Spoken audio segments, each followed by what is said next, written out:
Hello everyone and welcome to another Dooley guide. This one is going to be on the latest expansion he received, Dooltron. This expansion focuses mainly on a squad of 5 synergistic bugs and their big payoff card, the Dooltron itself.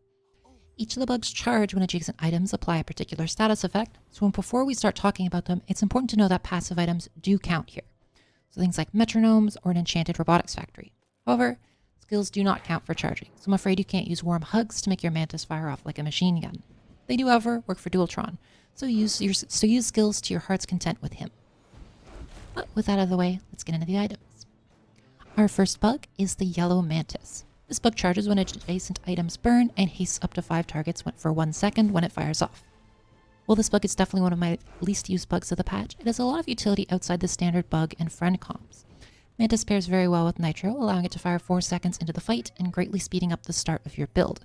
Also works extremely well with Soldering Gun and Dave, giving lots of charge, as they both give lots of charge and allow it to spam haste extremely fast. When using Mantis, make sure to prioritize Curio.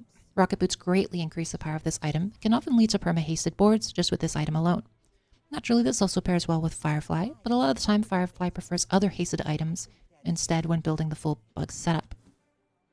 Next up is the Firefly. This is definitely one of the strongest and most versatile bugs this patch. Firefly charges from adjacent haste or slow items, and provides modest burn when it fires. The most powerful aspect of this is that there are an abundance of haste options in Dooley's kit.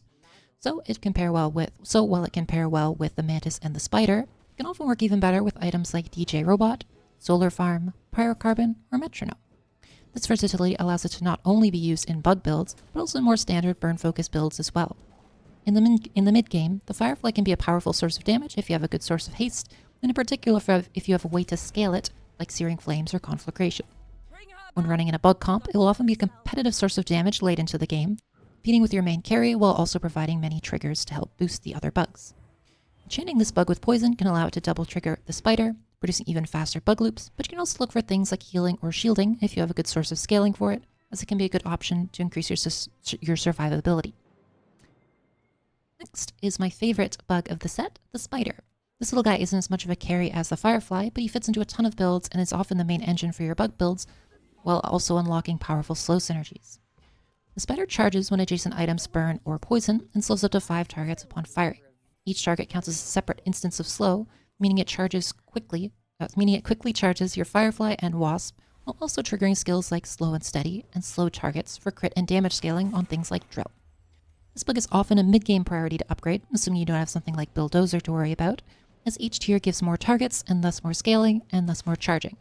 This bug is most often paired with Firefly, of course, even outside of bug build, as the mutual charging paired with the utility of the multi-target slow fits comfortably into many builds. However, it can see use in many standard burn or drill builds, even without its best buddy, the Firefly. Haste or freeze are generally the best enchants for this bug, but due to the rarity of freeze and the relative low demand for haste in these sorts of comps, the bug tends to not be enchanted very often. When using this bug, going to Curio is once again a very high priority, similar to the Mantis, as finding ways to increase the slow durations, such as Improvised Bludgeon, and greatly increase the power of this bug. You can go from 4 targets at 1 second to 4 targets at 2, which can often allow you to perma-slow an entire board of enemy items. Next, we have the Wasp. An early game powerhouse, the Wasp is one of the less interesting bugs outside the bug or friend comps, but nonetheless it is a powerful poison card that fits well into Dooley's kit. This bug charges from adjacent freeze or slow triggers, and provides a modest amount of poison upon firing.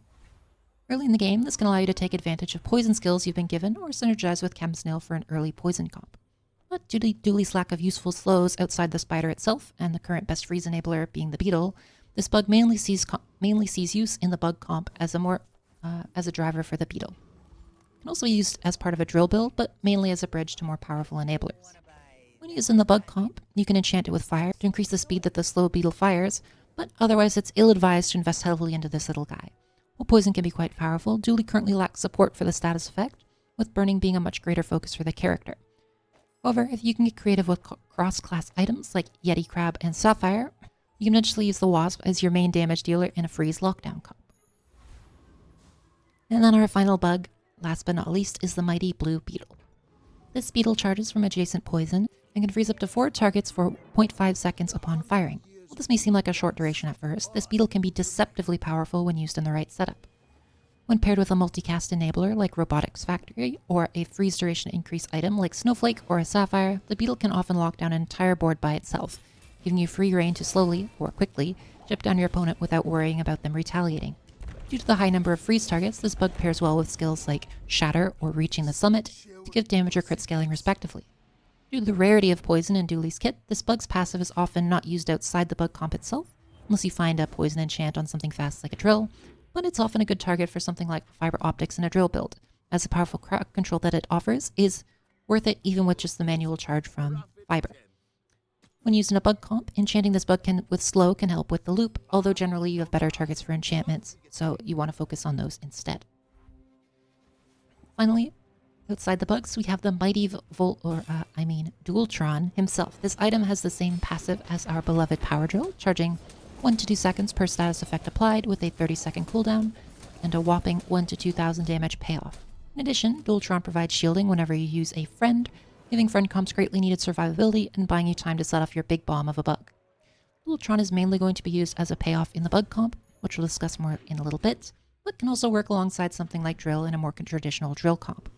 Note that despite its similar passive, Dooltron cannot be used in the same way that we use drill due to its very long wind-up time, so please don't try to use the usual metronome composition with it.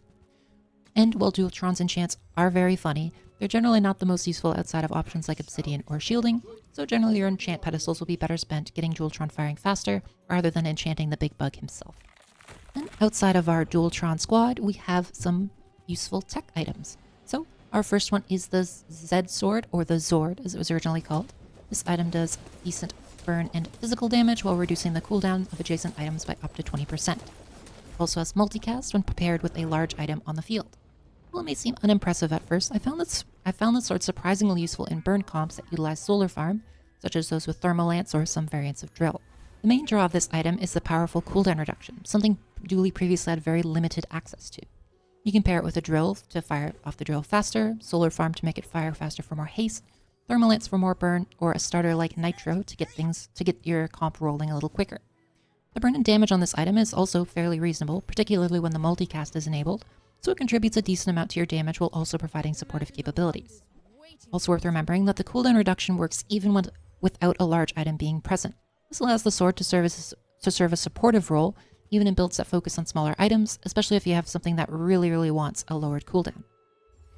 Similar to the Z Sword is the Z Shield, or Shield. The main difference is that this one shields and freezes instead of damages and burns. While more niche than its more offensively oriented counterpart, the Z Shield can nonetheless be utilized in a few different builds. The one I found most effective was when pairing it with Mamasaur as a source of cooldown reduction, while giving a little sustain and disruption to buy you time for more chomping. The cooldown reduction on the Z items is quite high, with the diamond being equivalent to a gold bulldozer while being a slot smaller. This makes it easier to build comps around a dino, and while you're able to include more charging items like fiber optics, battery, or multicast items like factory.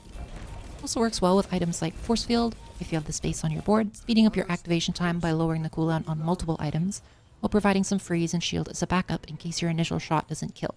While the shield is certainly the most niche item in the pack, it can definitely still have its uses, so don't be afraid to try it out in a few different comps to try to make it work. The cooldown reduction is extremely strong, and definitely the most important part of both of these Z items.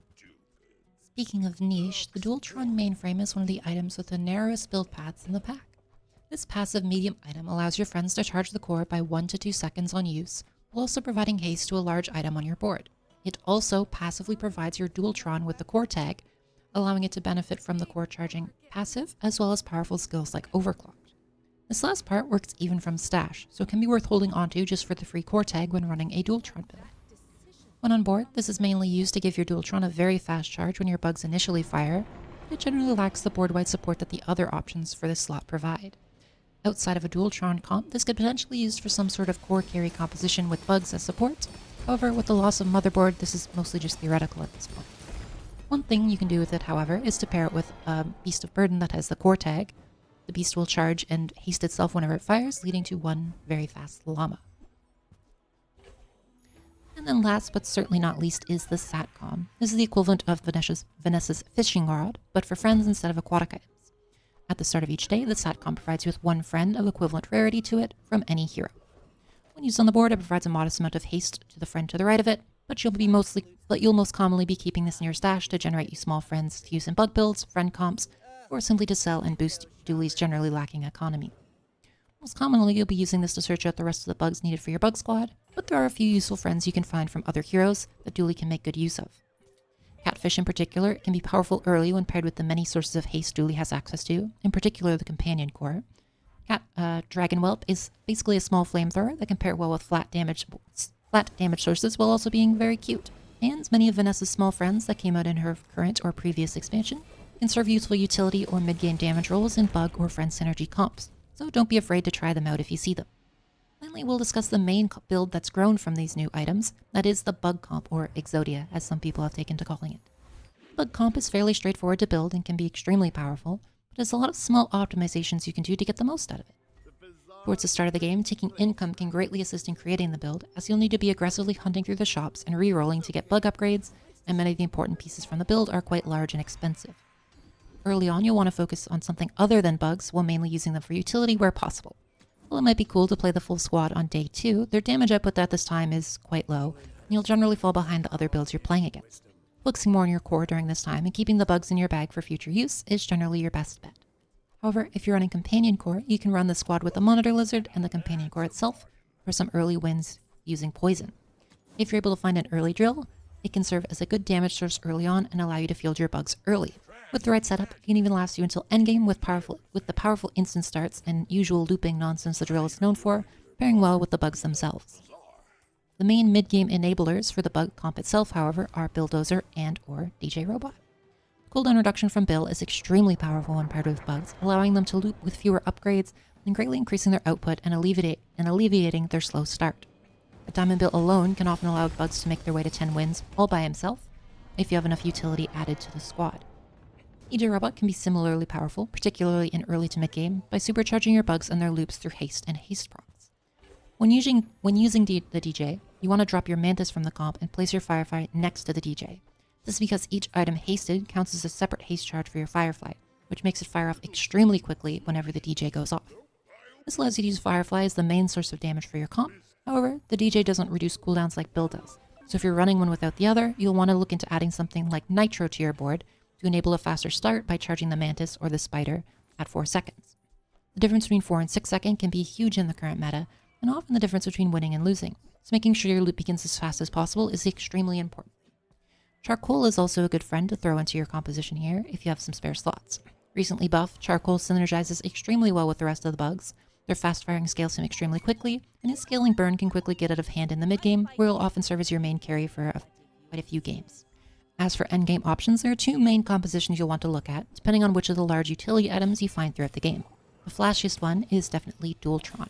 This variant suffers from a similar slow start problem that DJ does, so you'll generally need to use Nitro or to break up your squad and run a Diamond Bill Bulldozer to get those cooldowns lowered. If you're not running Bill, the final slots for this comp are generally going to be taken up by DJ Robot, Mainframe, or Robotics Factory.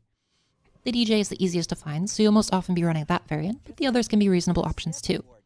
The Mainframe comp lacks the long-term capabilities of the likes of DJ Robot, but enables the first activations of your bug to charge Dooltron extremely quickly and serve as more of a burst damage comp, trying to knock out your opponent before they can use their items. This works best if you have Obsidian Dooltron or lots of crit, or if you get the setup early enough in the game that the 2k damage from Dooltron can knock your opponents out.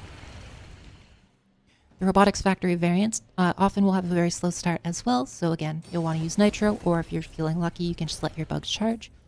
But this one also has a very fast Dooltron start and will often knock out your opponents in 1 to 2 Dooltron activations, as the Robotics Factory multicast applies to Dooltron himself as well, allowing for huge bursts of damage whenever he goes off. Then our next comp is the Bulldozer comp. This again has several variants, but the main one involves using Diamond Bill and the squad, along with a scaling item like Charcoal or Clarence, or most powerfully, Robotics Factory. The Factory variant is the most powerful, but is also the most difficult to acquire setup, needing you to find Factory in a large item shop or gold item shop, so you won't be able to find it every game. When running the Factory, you'll want to drop either the Mantis or the Freeze bug. Generally, you'll be dropping the Mantis unless the Freeze bug is very low rarity. As the Freeze is extremely powerful in this comp, and generally one of the main reasons you want to run it. When running this comp, enchanting your Factory can be immensely powerful. The bugs count adjacent passive items for their charge effects. So pairing a Poison Factory with a Blue Beetle can often lead to extremely powerful full board lockdowns, or a Firefly paired with a slower Haste Factory can give you a rapid fire burn damage source. Both comps have their upsides and downsides, and are reasonable choices for those looking to round out their bug teams. Choose between them based on what skills you found and what items you're able to acquire. And that's it for now. Overall, Dooley's expansion has been extremely enjoyable for me, and I love the utility and gameplay that the bugs offer. I'm hopeful that our next pack will be just as good, and I hope you've all been enjoying it as much as me. If you've got any questions, feel free to let me know, and I will see you all next time.